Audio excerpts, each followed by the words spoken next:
Thank you. Hello and good evening.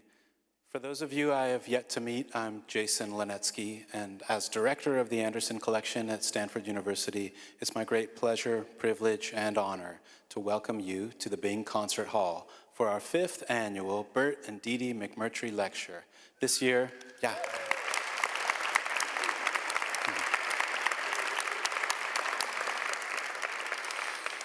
You didn't even wait for the punchline. This year it's featuring Roberta Smith in conversation with Jason Andrew.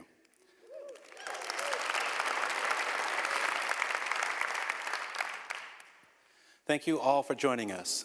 To our Cantor Arts Center and Anderson Collection Museum members, to our Stanford community of students, faculty, staff, and supporters, and to everyone assembled here today, I extend my great thanks for your continued support, encouragement, and participation. All that you do makes pretty much all that we do at the Anderson Collection and with the arts at Stanford possible. Because of you and because of your support and your commitment, the arts really are blossoming here at Stanford. So thank you. We're in this beautiful space tonight thanks to a partnership with Christopher Lorway, who's the executive director of the Bing Concert Hall and Stanford Live, and his remarkable team who have partnered with the Anderson Collection to co-present this program tonight. I'd also like to extend really huge thanks to the McMurtry family for providing the Anderson Collection with the opportunity to bring speakers as esteemed as Roberta Smith and Jason Andrew into the Stanford community to really engage deeply with all of us. So thank you to the McMurtrys.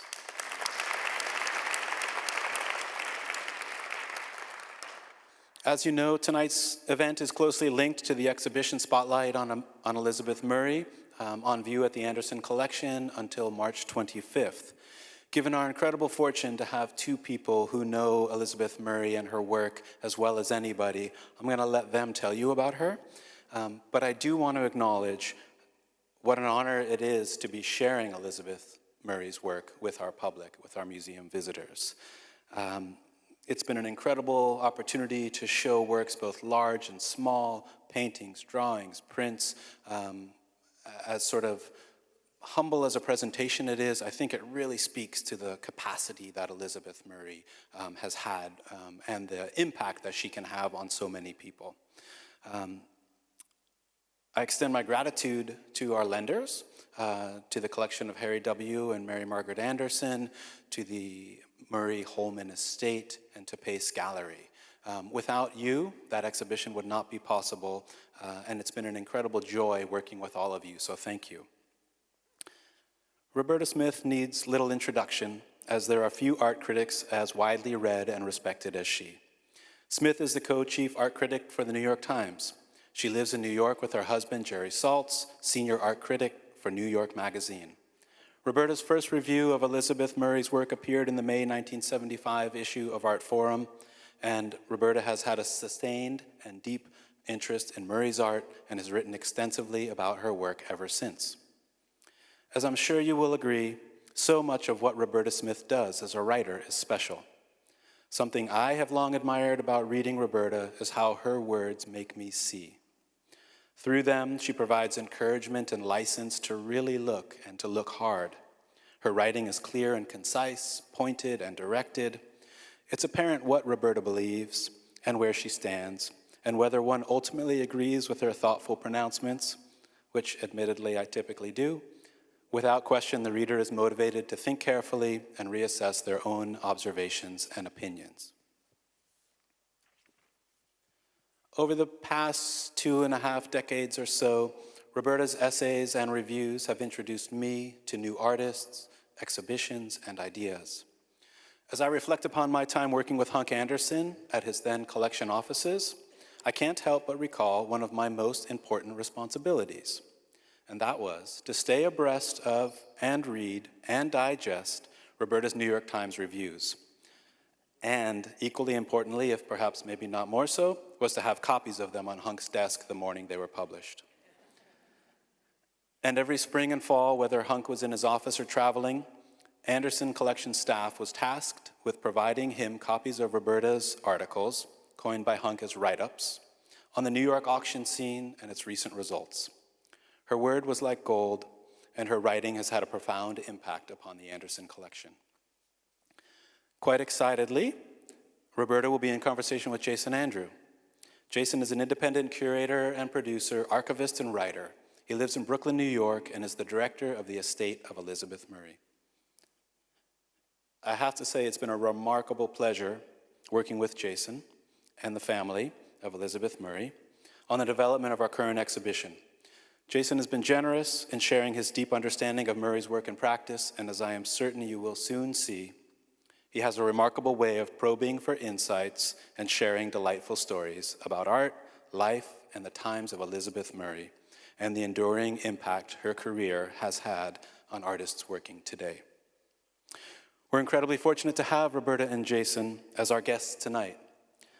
Following the conversation, quite excitedly, they are welcoming a brief question and answer from the audience.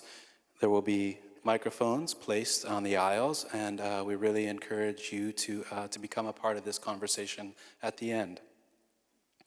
And last but certainly not least, please save the date of March 14th for an evening of multidisciplinary poetry, dance, and music featuring Bob Holman, poet extraordinaire and husband of Elizabeth Murray, together with Melissa Fenley, noted choreographer, performer, and teacher of contemporary dance. The two will be visiting us from New York, and the program will take place among Murray's works in the galleries at the Anderson Collection. I hope to see you there. And so, without further ado, please join me in welcoming our guests, Roberta Smith and Jason Andrew.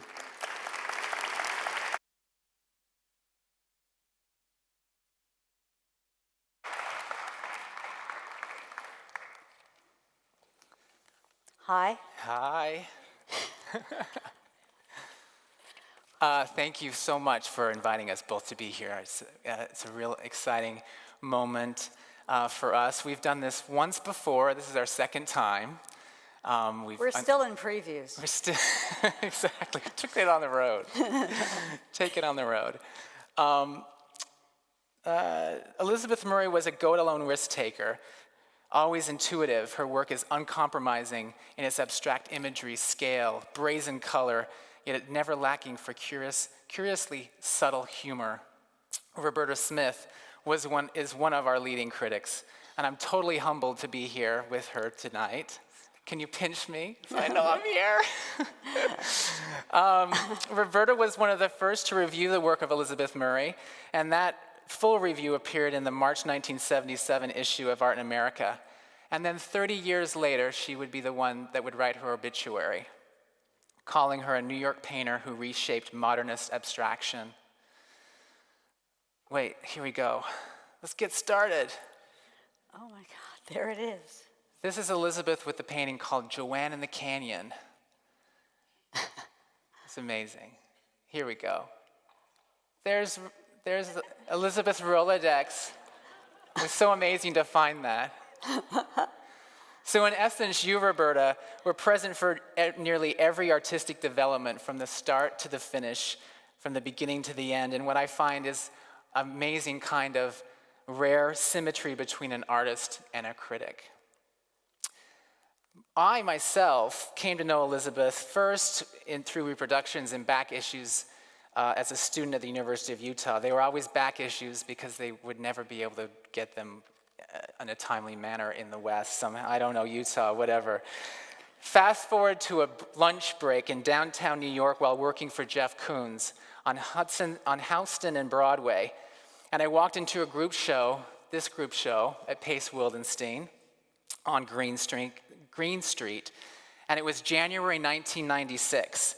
And there, towering over works by a bunch of guys, John Chamberlain, Don Flavin, Donald Judd, and Joel Shapiro, was Careless Love by Elizabeth Murray. It was the first painting that I ever saw, and what a painting it is.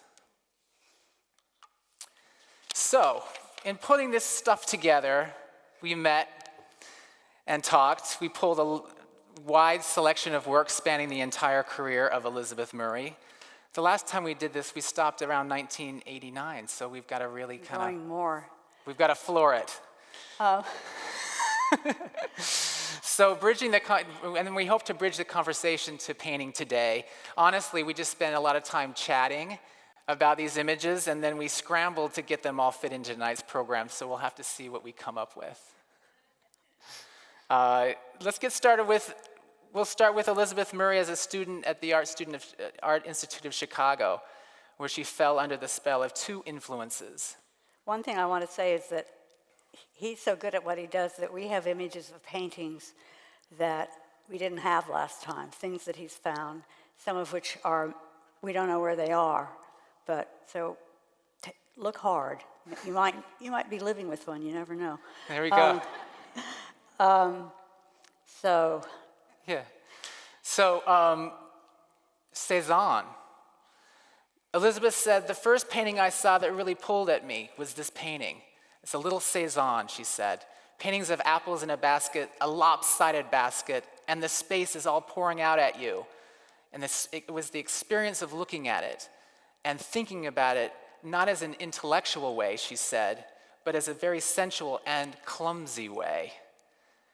And the second influence was de Kooning. We just want to get things going here so we get a little bit of background. We got to get Elizabeth to New York to meet this lady here. De Kooning, excavation. I literally learned how to paint, she said, by watching this painting. She would run upstairs, study the painting, run downstairs, and try to physically see how he moved the painting on the canvas. Next. This is one of the new ones. Isn't it amazing? You can really imagine her doing that, like looking at a brushstroke or anything. I had never seen this before. I was just blown away. But you see so much of what she's going to be, which is occupying this very complicated ground between abstraction and representation, a slight cartoonishness, wonderful color, and Even in this bad slide. What? Even in this bad slide. Yeah, and there are a couple more, right? Yeah. One or two. And the thing about Elizabeth is that I've actually learned so much about her. I feel like I'm filling in her career because she was so productive and so bent on her greatness, I think. And I think one side of greatness is that kind of workaholic intensity and a certain level of productivity in terms of making objects. Mm-hmm. So this is a bunch of slides. You'll see a few more when they come up. They were found in we call it the Bad Attic, I think. Daisy, do we call it the Bad Attic? In the upstate, in the farm upstate where she liked to paint. So we were able to get these things scanned so we could bring them for the first time here for you to see. From the Art Institute of Chicago, she went out to Mills. She, the final year of her at the Art Students League, she was asked, the only woman to ask to apply. You mean the Art Institute? What? You said the Art Students League. Oh, I'm sorry, the Art Institute. Thank you. That's why we have her here. She was the only woman to asked to apply for this scholarship that would give her $2,000 to go to Europe. And when she was denied that scholarship, she said she was devastated. And so she looked up where Leger studied or went to teach and where Max Beckmann went to teach, and it happens to be Mills College. That's how she chose it? And that's how she chose Mill College. That. So here's a picture of Elizabeth, probably camping. That's a tent in the background. She arrives at Mill College, quote, with a style completely at odds with what she called the pristine campus and all those beehive hairdos. She was kind of an eternal and natural bohemian, maybe even a beatnik. I don't know. She had. I think we can say the word feral. Oh, did I say that last time? That's what we were talking about. We're like just kind of rough around the edges, but moving forward in so many ways. When she arrived at Mills, similar to her experience at the Art Institute, she really responded to the students that were around her, and Carlos Villa was one of these artist who was in his last year at Mills, and he was painting these huge canvases, and she says that he had a big, big influence on me. He introduced me around to a bunch of artists then, and she realized that they weren't really interested in her, and especially when she started talking about going to New York. You notice a similarity between this and And the one before. her de Kooning. So here on the West Coast, she encountered other works of artists that were in process here. Roy DeForest. Okay, I want to talk. Yeah. I want to try to put her in context. Elizabeth has a completely unique and fascinating career, and she does a really interesting thing in American art. When she was coming up in the 70s, she gets to New York in 77? In 67. 67, yikes. There was art out here that New York was ignoring. And two of the main places it was ignoring was Chicago and San Francisco. And we referred to it condescendingly, their work, as regionalism, taking that from the 30s and applying it. They were regionalists. It's kind of embarrassing. But I think you want to think of Elizabeth, who grew up in Chicago making cartoons, and whose most I don't know if you touch on this, whose most memorable experience as a child was being at her first day of art class and having her teacher take a red crayon and start filling in a page, covering a paper with it, and how she just watched that, how she was completely mesmerized by that. And then she comes out here, and then she goes to New York, and you have to think of her as maybe kind of unique in the way she uses all of this and brings it all together and says, screw all these distinctions. I'm using this, I'm using that. I'm going to take on the abstract expressionism. I'm going to take on the abstract expressionists. And she has this this great fusion going.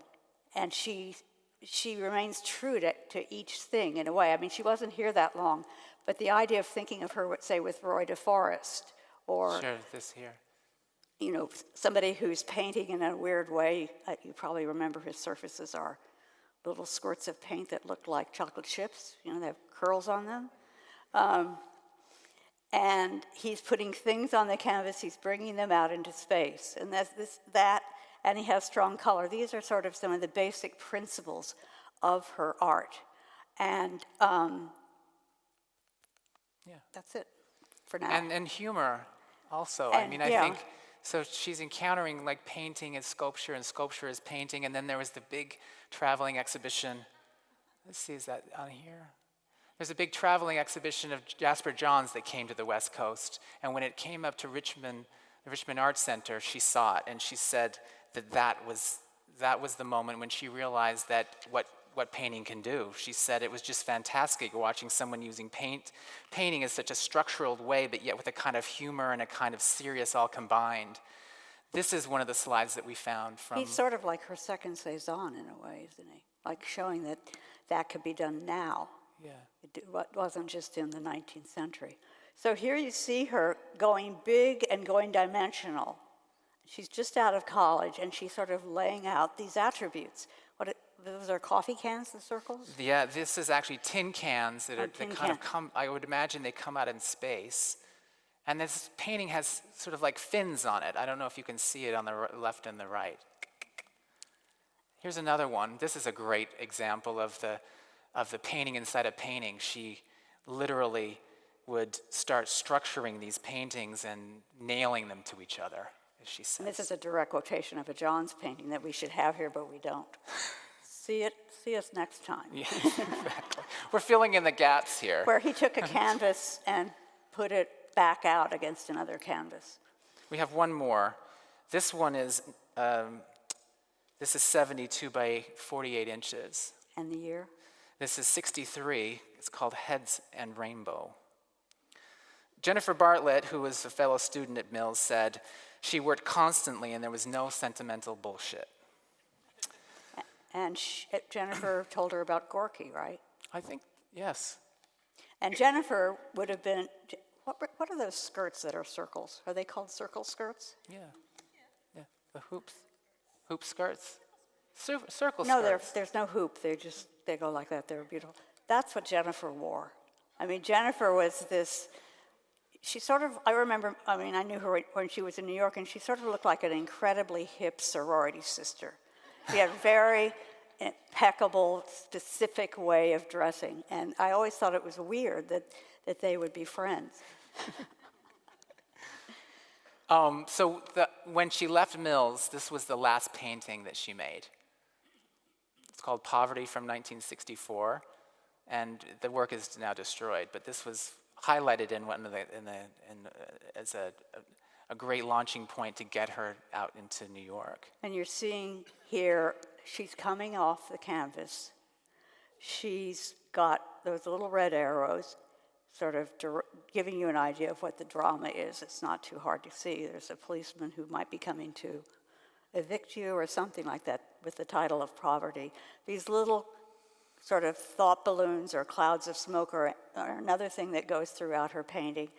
And she's just trying to make the whole weird surface as interesting as possible in terms of making it. And then there's a cop down in the corner who's knocking on the door. And I think that's a plate being dropped. I never noticed that before. Yeah. Well, I also like the window, the ray of light, that window scene you'll see coming up as we keep going forward. So she leaves Mills, and she thinks she wants to go to New York, and she accepts a teaching job. And it's in Buffalo, New York, and she thinks she can commute to New York. So here she is, believing that she could commute to New York. She's living at a place. I was interested in doing sculpture that was painted, that was kinetic, that was moved, that you could move, that was moving, that you could sit on, that was soft, that was hard. And this all sounds like a page out of Richard Serra in 1960. But here she is in the front lawn. Apparently she had her studio in the basement, 77 Woodland Avenue. There we go. There's nothing like that.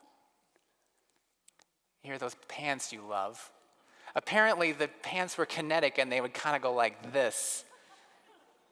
So she's just totally not worrying about space, about storage, about display.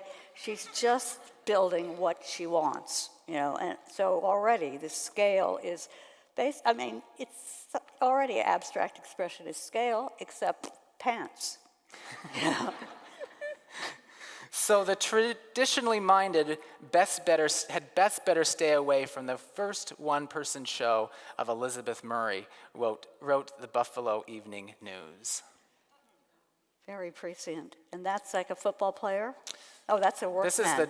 She called it the broad jumper, but we all know she's right. like a hurdler or something, or a high jumper, right? No, not a high jumper. Whatever the race is where you run and jump over. Hurdling. Hurdles. Yeah. Hurdling. Oh, at the opening the press release said, or the Buffalo Evening News said that the Beatles would be playing with and so would Charles Ives and Bach.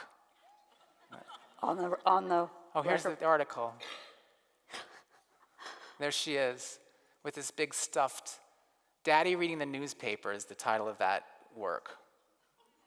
So we kind of make a little bit of a leap into this. Balboa discovers the Pacific. We like to keep things West Coast oriented in this lecture, don't you think? But she's making this where, in New York? This is in Buffalo, 1965. Yeah, it looks like there's an artist named Phil Hansen in Chicago that this could be related to. And, I'm going to be repeating myself, just dimensionality, getting out from the canvas. Buffalo Dawn's Niagara Mist is the painting where the artist and her first husband ride the vapors of a marijuana cig. And just to put in here, Elizabeth had a pretty hard childhood. She experienced homelessness, and she used to make drawings of, I don't know exactly what, but naked bodies, and sell them at school for a quarter. So this is sort of continuing that. Exactly. So kind of tying this all back again here, Roberta, you suggested in your 87 essay for the Dallas catalog that at this point in Murray's career, quote, she could have become a rambunctious, not terribly original, regionalist artist, as you said earlier, had it not been for her ambition to come to New York. So in 86, I'm still using the word. Sorry. So sorry. Night Empire here. And that's a real bedspread, right? Yeah. 1967. So I think she's always channeling, the Harry Who junk aesthetic in a way. Mm-hmm. Junk or funk? Funk. Okay. Sorry. I don't know. It rhymes. Yeah. Okay, so arriving in New York, 1967, painting is dead, so we thought it'd only be appropriate to show her in front of the tomb of Delacroix. So when she arrived in New York, the word on the street, she said, was painting is dead. But Elizabeth thought to herself, oh, really? Well, to hell with that idea, I'm painting, end quote. And like your mother tells you can't do something, I'm going to do it. That's what she said. So 67 was about the time you came to New York. Yeah, but I was still a student. It was 68, actually. 68. I met Elizabeth sometime in the early 70s, and the actual facts were contested since we started this. But my memory, I was working for Paula Cooper at the time, and my memory is that I went by myself to see Elizabeth's work before Paula. And that has now been contradicted by Paula. And Paula most recently, even this week, said they went together in the morning, but Paula returned in the evening. But I don't have a memory of Paula being there, and I thought I was there at night, so. But anyway, I remember she lived in this, I guess it's a federal house? Yeah. Little tiny, late 18th, early 19th century New York house. And her studio was about as big as this rug, and it had these kind of runways built out of wood. I had no idea, and I think I probably didn't think to ask, but they were all made out of wood, and they were about this high off the floor. So you had this room kind of traversed by these weird things. So you step over them, step on them, look. And Dakota, her first son, was kind of running around in his diapers, and I just remember looking at, do you have a paintings next? Let's see. She was working small. This Well, is we the wanted 70s. to show this. Yeah. This is after she's in New York. And she's figuring out a way to use older art. She's just saying to herself, this is dead to me. And I'm going to use it, and I'm going to sort of acknowledge it in the way I use it. So what she starts out with, and you had said something about this, this is a Cézanne, and she kind of diagrams it opposite. She puts in arrows, she puts in little lines that who knows what they are, and she has this great shaded color, and again, this consciousness of the object she paints on the frame. Yet, as a student at the Art Institute, why do I keep saying that? I don't know. All right. The Art Institute, a teacher, one of the drawing teachers had them study Cézanne. And It's Earl Laurent, by the way. Is that? Yeah. I didn't You told know me that last time. Okay. Okay. So one of the instructions is to draw arrows in the direction that the paint is going. So this is 58 to so 62, great. and then we have 1970, and you pointed out the arrows. I always thought that they looked like hats, but they're arrows, directional arrows, Yeah. and they appear again. Should we move on? Sure. They appear again in the outside of this, one of the major paintings from 1971 called Dakota's Red, which was That's in the her first, child, her son, yeah. and this was the first time her work was included in the Whitney. This painting was that painting. She liked to talk about the simplicity, the house as a square, but you get all the connotations and narrative what a house might look like. So, and the moon or the sun rising over the house. And a lot of her art takes place in the house. Yeah. It's sort of domestically oriented, but in writing in one of her catalog essays, Francine Prose wrote, the whole world is domestic, so, don't don't claim that as a kind of feminist terrain. Yeah. And we also have this happening too. I mean, to talk about the domestic, but beer glass at noon, 1971. This is actually in Jennifer Bartlett's collection.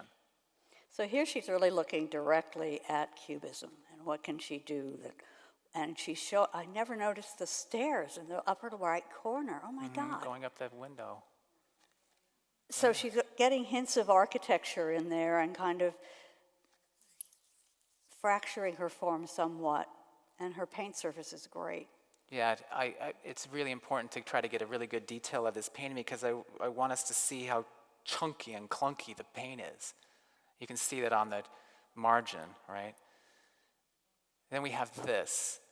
We got Madame Cézanne in the yellow chair, and we've got Madame Cézanne falling out of her chair by Elizabeth Murray. So this goes back to her cartooning. It goes back to her saying, see, this is important. I can use this. This is material for me. And it's also like, you want a grid? I'll give you a grid. Exactly. You know, turning it into cells, actually, of an animation. Yeah. I was trying to describe images, motion, fragmentation. A lot of those ideas come out of John Flagg's paintings, she said. And then we get to here, Heartbeat, 1973, and Mobius Band, 1974. This is the most minimal she gets, I think. She sort of, pushes color aside and starts making these things that have, I think Heartbeat is wonderful. I always thought it was the carriage of a typewriter. But if anybody remembers what they used to look like. This was after we went to her studio, whoever went, whenever, with whomever.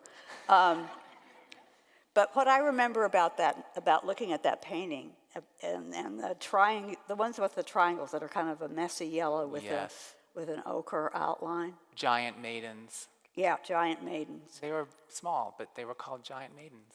And I was looking at this surface and just thinking, what is going on? Nobody has a surface like this. And, her surface is a constantly evolving thing. And at that point, it was kind of bristly, kind of like it actually was sort of like Roy DeForest. She kind of was painting in a way where the paint almost seemed like it wanted to stand up. And I don't know. I just remember being there with my nose sort of almost on the painting. And these are two paintings, one of which is missing, that I had never seen before. And I just think they're amazing. They're small, so you could walk off with them. And they're just she's going from working with line in a kind of predictable or a clear kind of flat way to all of a sudden seeing line as reverberation, as movement. And she's starting to put in different colors without isolating them. And one is called Tulips. Both of them are kind of in a group of small paintings she called the Tulip Group. So think about which one you'd want to take home. Yeah, which one? There you go. 1974, she has her first, and Paula Cooper invites her to join the gallery and has a two-person show with James Deering. Yeah, had she joined then? Okay. Yeah. So this is like a vintage photograph of 155 Worcester on the ground floor, a repaired but not replaced wood Soho floor, which is pretty much what a lot of people had in those years, and now it's some fancy furniture store. But you see these paintings where her line is becoming very precise again, and she's sort of stretching it, making it taut, making it play off the color and the triangles of that. And so there's this phase of simplicity. And then... And the interesting thing about this line here, too, is that it never connects to the corners. It floats as a figure in the middle. If you look at it, actually is on view right now at Paula Cooper in an exhibition, which is fabulous to see it so close. So that kind of contradicts its tautness. Well, and you can see, I think she might be starting to use a palette knife and taking advantage of the fact that oil paint, which she she doesn't start using oil paint until she gets to New York. That's right. And that's a huge change for her in terms of her relationship with her material, because it's a much more intractable, difficult to work with material, and it slows her down. So she is thinking more, is with these things more as objects.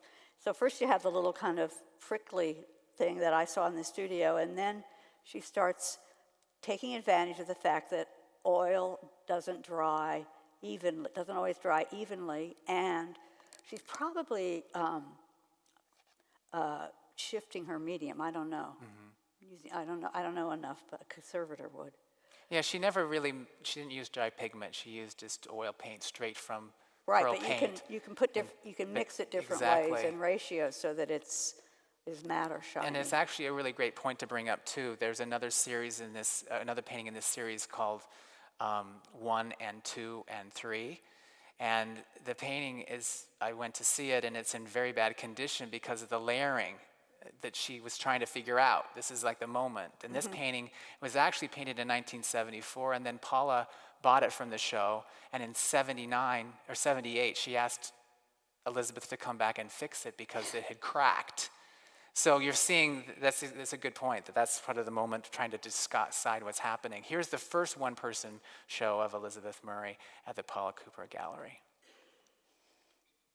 She's 36, Southern California, keeping our West theme going. Are we winning points with that? This was actually the actual painting that was accompanied Roberta's review in 1977 in Art in America. So all of a sudden, she's starting to inflate things. And go back a minute. Yeah. And shapes can have other shapes on top of them. Right around here, the next one, too, is one of my favorite paintings. And it's also not that big. I always think about size. Paintings are meant to be lived with. So... The thing I liked about this one, too, it may be hard to see, but the bottom of the canvas shifts and the top shifts away from it in the opposite direction. So it's not a perfectly straight rectangle. She's got a... And you think that's deliberate? Deliberate. Wow. Okay. I do. There's our painting beginner. So she sort of knows what's going on, that she's on to something and that it's just starting for her. And in your review in 1977, you say, the abundance of personality make it look like Murray is working backwards from abstraction towards representation. Not in terms of image per se, but in terms of energy. Some shapes seem ready to jump right off the canvas and strut away. Wow, I didn't know. That's the thing you do as a critic, is you tend to repress everything you've ever written. At least as a weekly critic. Another show at Paula Cooper, which brings us to Children Meeting, 1978. This is in the Whitney, and I really think it's her first masterpiece. And I have a funny story about the title. Can I tell it? Sure. Okay. So I recently met a woman who knew Elizabeth and was a parent in a group called Children Meeting. It was down on the Lower East Side, and the parents would all get together and they helped, kindergarten or, preschool their kids, and it was actually city funding. According to this close friend, a few parents in the group decided that one meeting they needed to resolve an issue with a biting child. So they would go around the group and each one would say, speak their concerns about how they would deal with this child. And the last person to speak was a woman named Ruth Ann Skippen. And when it came time for her to speak, she rose up and in the middle of speaking was struck down with a stroke and died. As if by lightning. By lightning. Oh my God. So it was a horror. She says it was in horror. She said that Elizabeth said that she painted this in honor of Ruth Ann. It was in horror of the whole way in which she died, in the middle of children meeting in her own house. So, I don't know if I'll ever look at that painting again. Worse and worse. I always thought it was just two children meeting, and kind of the energy that they have and how crazed they can be, when you have more than probably two underfoot. All right. This is the White Street Studio, circa 1978, 1979. And here's the painting, sea painting. I'm going to go back so you can see it again. It's on the far wall.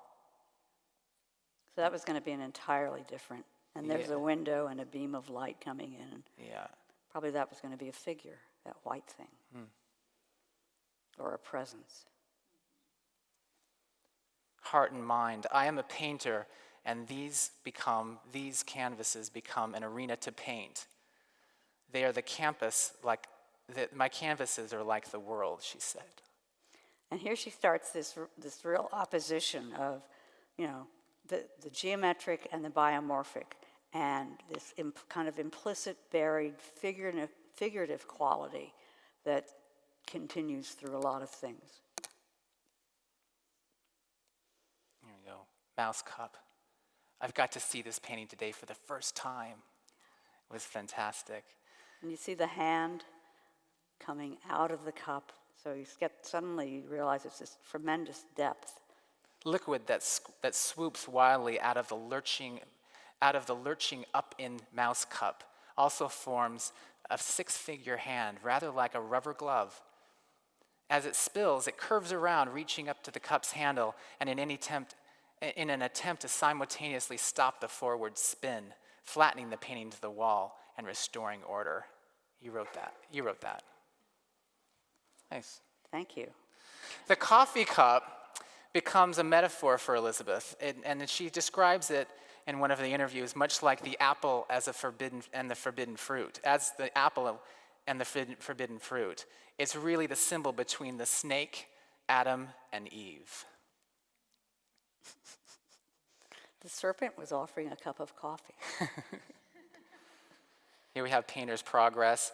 This is one of the epic paintings of the shattered 19 parts. I never really liked that painting. It's my favorite, that's why I put it in there. I think, Let's look at it again. well, one of the things I've been thinking about with Elizabeth is that Dana Schutz has a show up in New York right now, and I was just thinking about these women painters who deal in this combination of ugliness and beauty.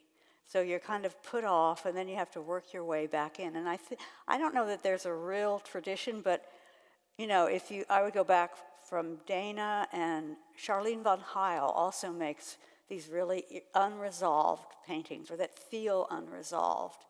And a woman named Donna Nelson, who is one of those really good painters who's still working and showing, and nobody knows about. But it's Somebody knows, right here. Good, thank you. And then the other person I was thinking about was Lee Krasner, in that there's always a tension, a kind of awkwardness in her work. And I think I don't know what it has to do with women not painting as much, or the fact that they're taking over, or, that they're unafraid of something. So in your article for the Village Voice in May 1983, the title was called Healthy Egos, and you pitted the work of Elizabeth Murray, which is this show at Paula Cooper, against that of Julian Schnabel, who was showing at Leo Castelli, and Francisco Clemente, who was showing at Mary Boone. Unlike Schnabel, quote, Elizabeth Murray gives you room to hear yourself think or watch yourself see. Unlike Clemente, she gives you something to look at other than herself. The fifth show of her career is one of her best and the most even-keeled performances to date. And it's a real breakout show because she's starting to layer the shapes. So she's making a painting out of paintings.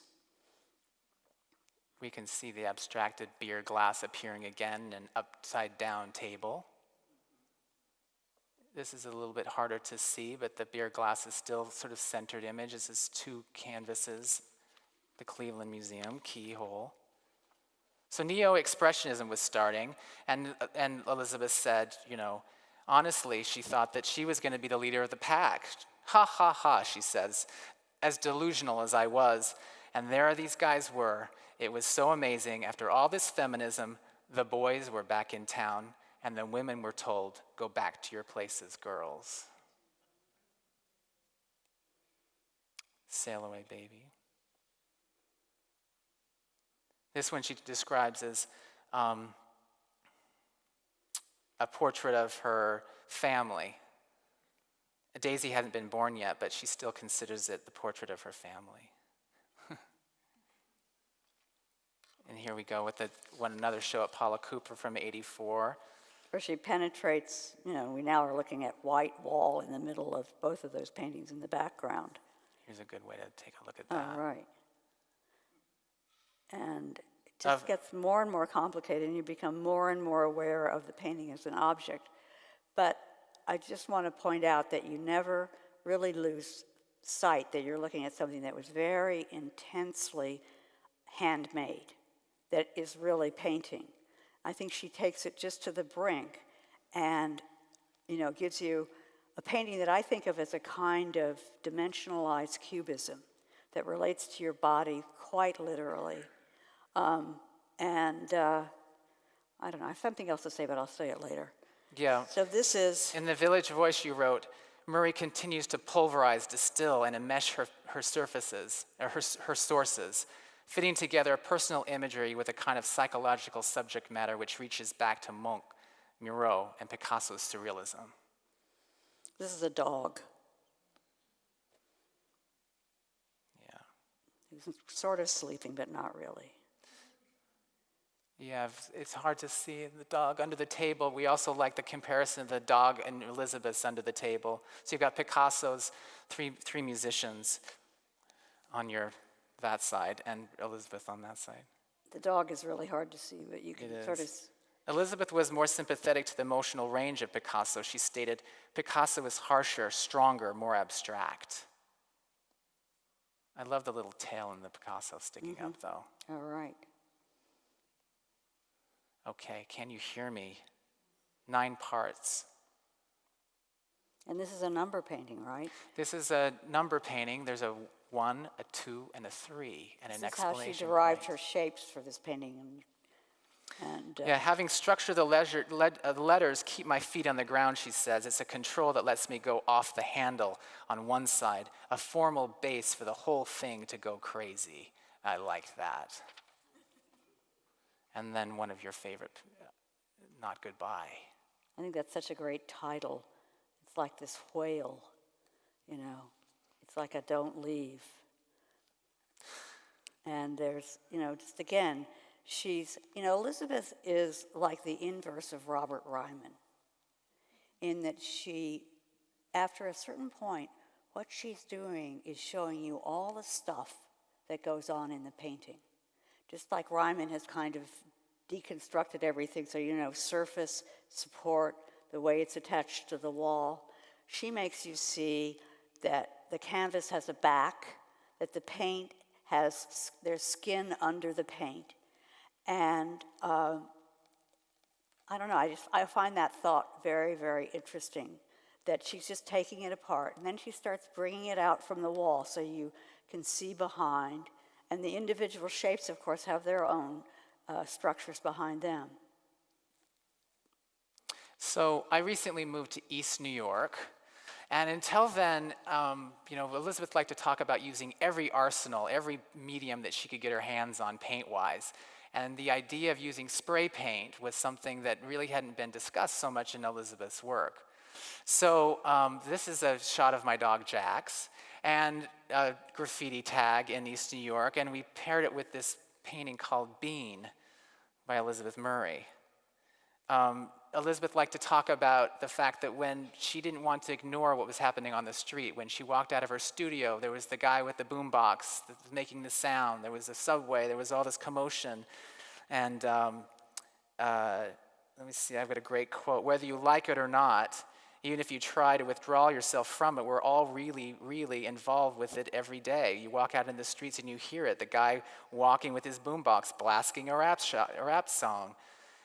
Or you're in the middle of the subway or walking up the subway. I mean, it's pouring out at you. And these are two kind of very unlike creatures encountering each other. Wonderful world. And then the small photo here showing the spray paint as a way of marking the drawing. And then in Despair, which is in the collection of the Museum of Modern Art, here we have, you can actually see the details left of the spray paint. A little bit about how she worked. In order to communicate the three-dimensionality of the work to her assistants at the time, this is mid-80s, her career is moving enough that she can hire some assistants to work with her. She made these models out of clay and then handed them off to her assistants. She'd also do full drawings that would be translated onto the walls and then made. But we also like the comparison with the Cézannes in her chair. And in 1987 was the great time when you were invited, Roberta, to write your essay. The great on thing her about work. that is that I'd just broken up with somebody, and Paula, I had worked for Paula, but I was now writing, and Paula had this empty floor at 155 Worcester where artists stayed. It was really empty. If you can remember the size of the gallery and then think of that with some kind of remains of a kitchen and one bed in it. But I don't know whose idea it was, but I got all these early paintings of Elizabeth brought up, and I was writing with the art right in front of me. It was such, and these paintings were not even in the show. I mean, I was just so interested in trying to kind of trace her beginning, but it was an amazing experience that they were just sitting there. Here she is in her studio. She didn't skip a beat after that exhibition. She was right back into the show, back into the studio making work.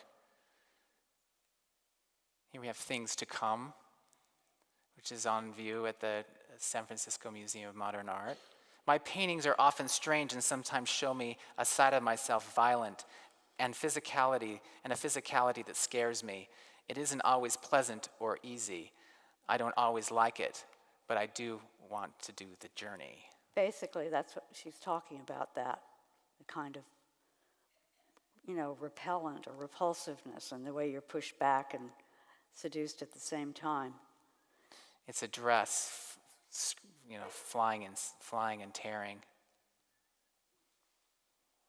The Weaver painting is another one I really enjoyed.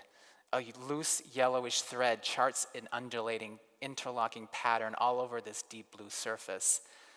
That these intricacies owe much to Islamic tiles and vases seems appropriate to the implied ceramic broken up cup. But that's not all. Gradually one becomes aware of a pair of hands, one in the upper right, one in the lower left, trying to tame the intractable thread. The hands turn the decorative pattern into a tense yet comic drama. Despite frantic efforts, sometimes it's unraveling, out of control, and it may not just be the weaving. A shattering of small red blocks, real ones, adds spark and drama, and also recall the painting blocks that pin down simpler, more manageable lines in McMurtry's paintings of the 1970s. That's by Roberta Smith. When it started, I thought it was Elizabeth talking, and then all of a sudden I realized that might be me. See, there are things that Elizabeth does, her own version of. I don't know if you know Bryce Martin's paintings, but he was famous in the early years for drawing a line across the very bottom of his canvases, so there's about an inch, and he would never paint below that line. And so, but paint would sort of accumulate there as a kind of fringe. And Elizabeth, in a much more kind of organic way, because that's the way the thing is built, it has sides, and she's not paying attention to them, and then all of a sudden she has this kind of fringe going around it. I think she's the first of something as a woman, and I think that's one of the reasons she sort of goes through modernism this way, and then comes out of it with this really very clear development where you're always looking at the shapes, the painted vocabulary, olive oil, and I love this painting. And she, here she sort of says, okay, well, maybe I'll go back. I'll consider rectilinear canvas. But, she also makes it so that the canvas, you gotta stop. Go back, you're still. This canvas is also subdivided with these kinds of lines that you can see. And that's an incredibly complicated thing to build, but it's how she gets these minor modulations of surface so that it's going up and down, and it has this kind of melting effect. Yeah, I can't remember how many canvases are put into that, but every time you see a dark line, it's a canvas that butts up against the next. So she really wants that seen, as you already know, because she's been popping it off the wall at you. But even when she goes back toward it, she wants it seen. Like, this is not one thing. This is made this way on purpose. Dust tracks. The color's way off. Yeah. Unlocked. Again, going back to the square, flirting with it. And that's a chair Martian in front. First I thought it was a chair, but then you see again, you have these kind of, I would call them hairy who arms and little hands emanating from it. And the paintbrush in her hand. Paintbrush in one hand. And the key in the other. Oh, I thought that might be a phone. Okay. A phone? A telephone. No, but you're right. Key. I love this painting. Sorry, I have to see this literally. Aspen, here you come. So in 1994, you wrote, Elizabeth Murray's faith in the complete malleability of paint and painting continues unabated in this impressive show. Over the course of only 5 canvases, she puts her art through its paces, going from flat to shaped surfaces and shifting her semi-abstract narratives from human to animal to architecture, all without skipping a beat. What is love? So she just adds a little bit to the rectangle here and then anthropomorphizes the bed.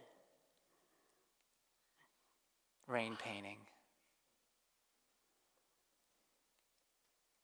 Summer wind. This is when you see her last paintings, think about this with the dotted line and the kind of. And then we find a reclining figure kind of stepping out. There we go. Hey, mage. So here she decides to give every shape its autonomy, and it has its own canvases. And at first, she's overlapping them a little, like she always had.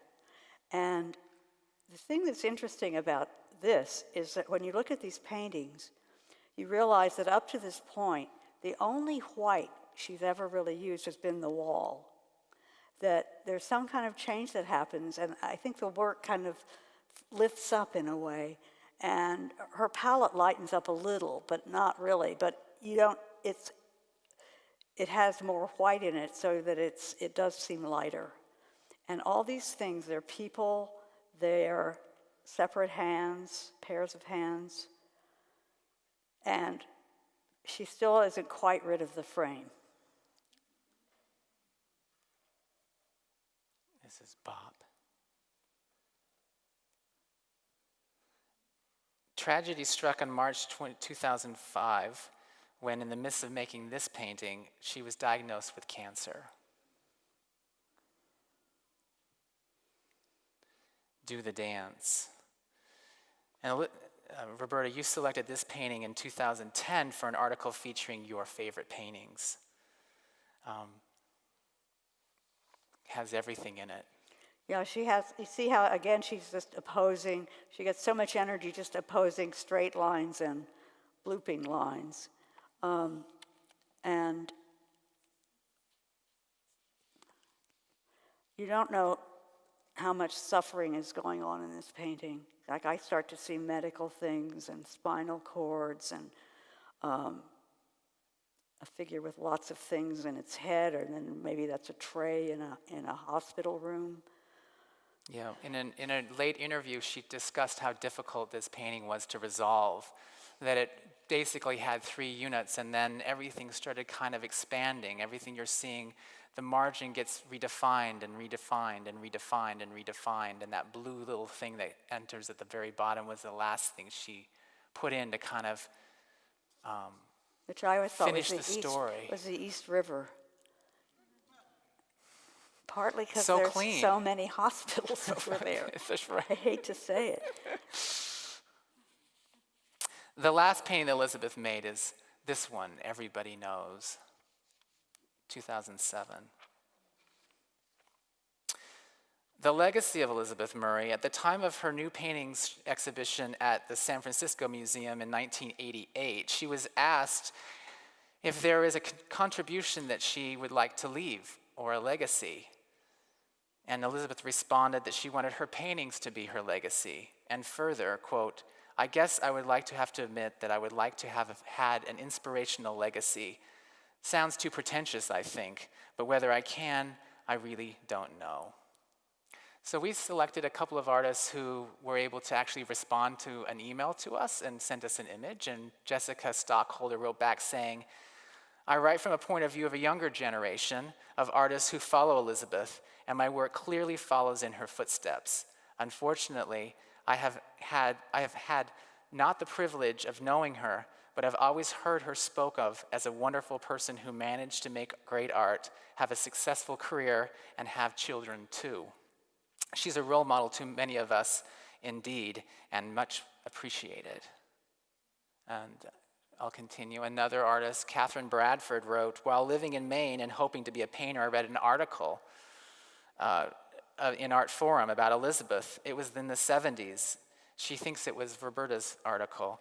And the article addressed her ambition, originality, and concluded that here was a woman making abstract paintings that, quote, count.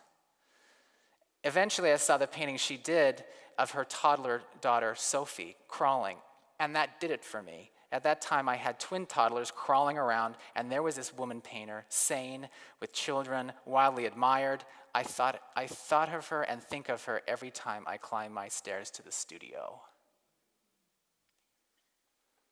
E.J. Hauser, another young painter that just finished a one-person show at the Derek Heller Gallery.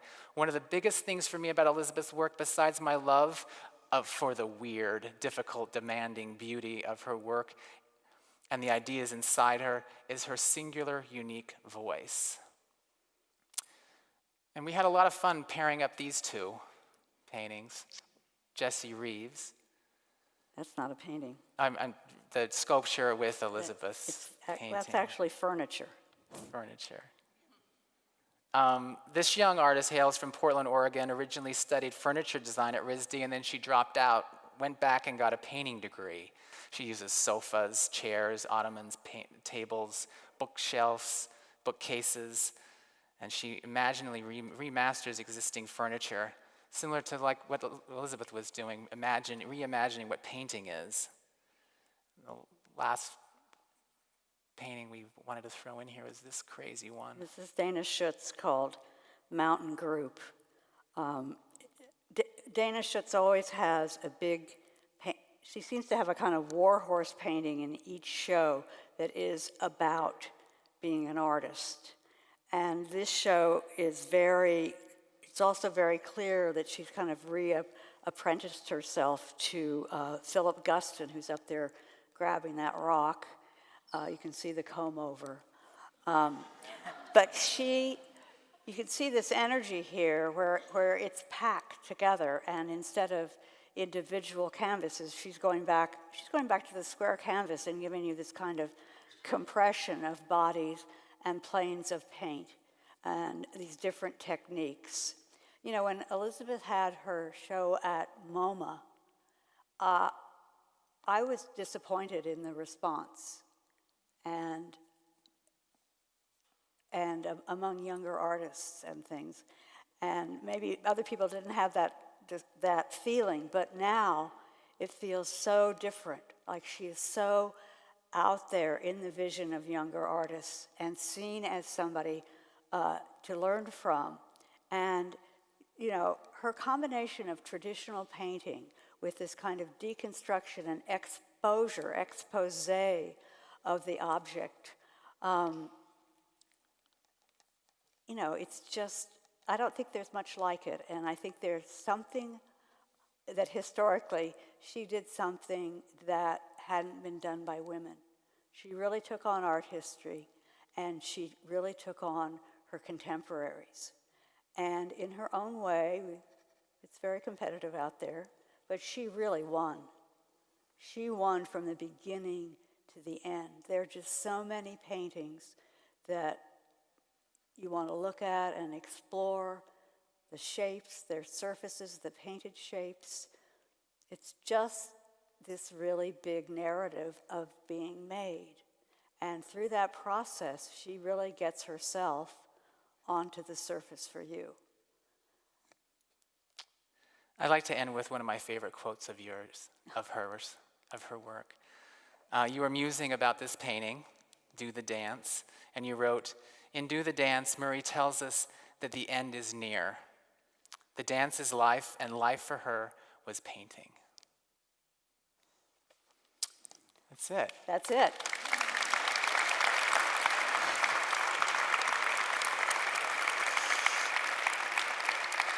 So I think we'd love to take some questions. I think we've got about, we can take some questions. You have to get out by 8. I think they're going to tell us when we have to stop. Okay. Hurry up with questions. Yeah. Okay.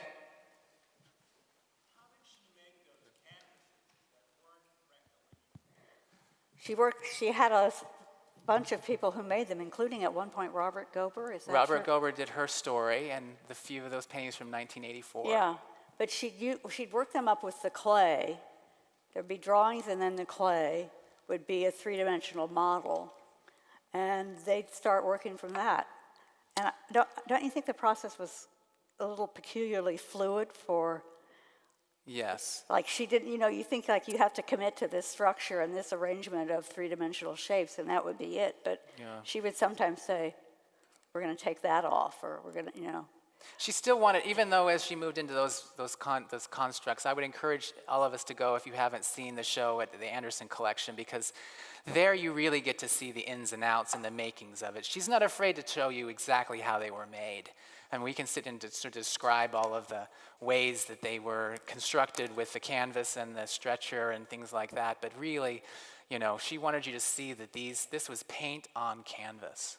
Yeah, and just to say one other thing, like I'm going to tell a story out of school, but Frank Stella hates her work.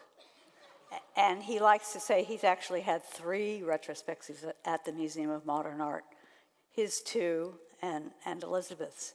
But they are completely different artists, and I find it weird that he wouldn't see that.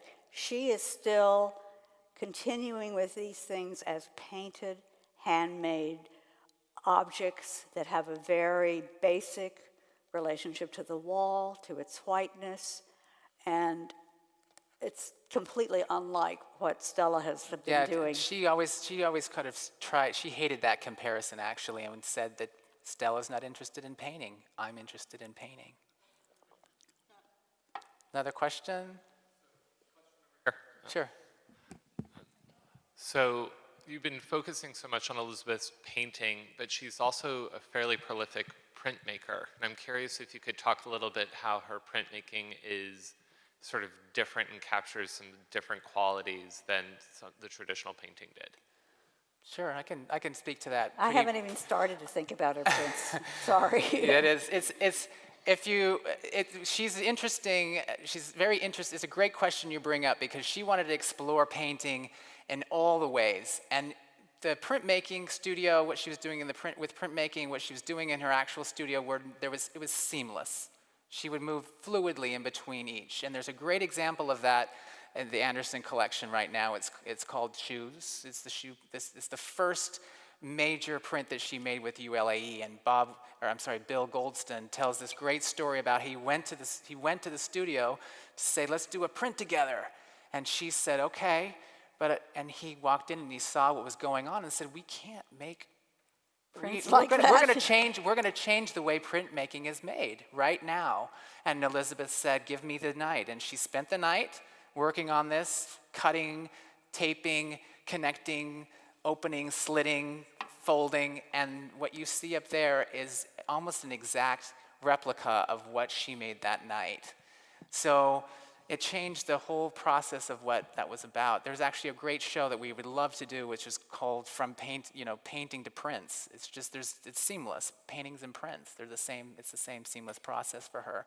And just one more anecdote. We went out to ULAE because she pulled a lot of editions to see what color was working. She would draw back into it, go it again and again. So each state has like 30 or 40 examples of that, and each one of them is drawing. It's drawing and it's painting. So it's almost like we were trying to kind of cull the batch and kind of pull back on what we wanted to keep, and we ended up like keeping everything, because everything was unique. Everything had that unique expression, painterly expression. Go ahead. Hi. It seems like clearly there was a big change in her work sometime around the year 2000, 2001, at least from my perspective. I'm curious if you know what happened, and I'm actually curious if it's related to 9/11.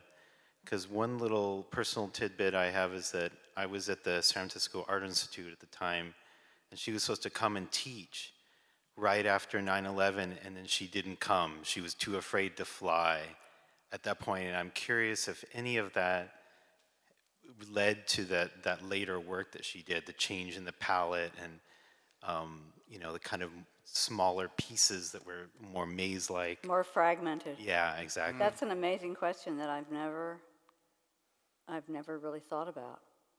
I just see it sort of as organic, coming out of, that the shapes there could be smaller shapes and they could all have their own little story and be fit together. But I can speak to the fact that they watched the Twin Towers go down. They lived on Duane Street. And she says in her diary that is also in the film, if any of you have seen the film, she talks about that her and she hid under the bed and thought this is the end of the world. I can't imagine anyone who would experience, all of us who experienced 9/11 in New York, it not changing you. And for Elizabeth to say that her work is about life and life is her work, there's something to say, there's something in there, for sure.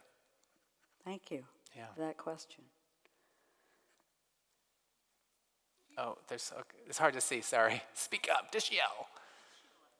Hey, Sheila. I'm good. How are you?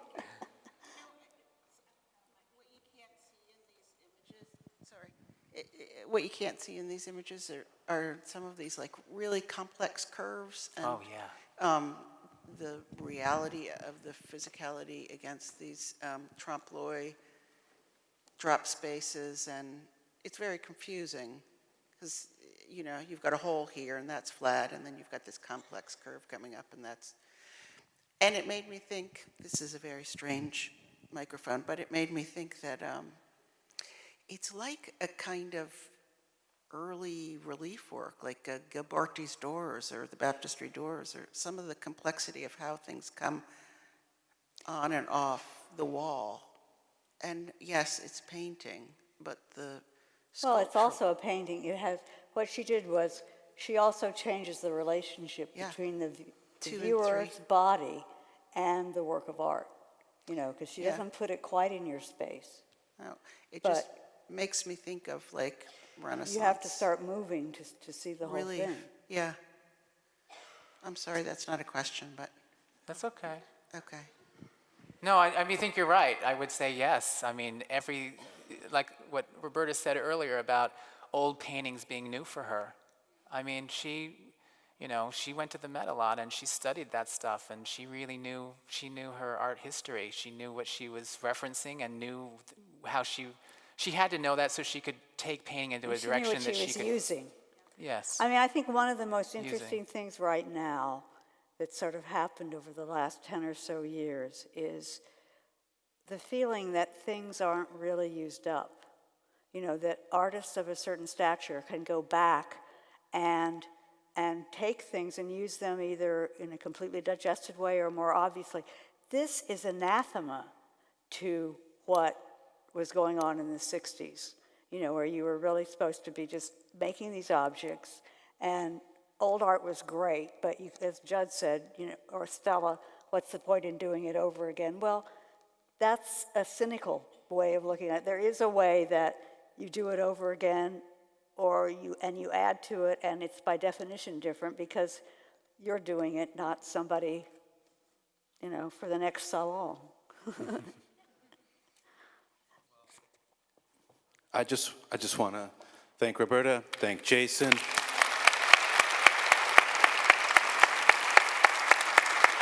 We'll definitely hold on to the stories that you shared and the insights that you shared, and we are very appreciative of the time that you took to share with us. So I would also just like to point out, given that you brought in Dana Schutz, I'm just going to plug a conversation between Dana Schutz and Hamza Walker happening at Stanford University on March 4th. So keep an eye out for that, and maybe we'll beam you both in at that time. Are you going to live stream? Maybe we can. Yeah, we'll try. Wow, that would be great. Yeah. Well, thank you very much for Thank elucidating you. everything you did. Thank you. Thank you. Thank you, everybody, for being here.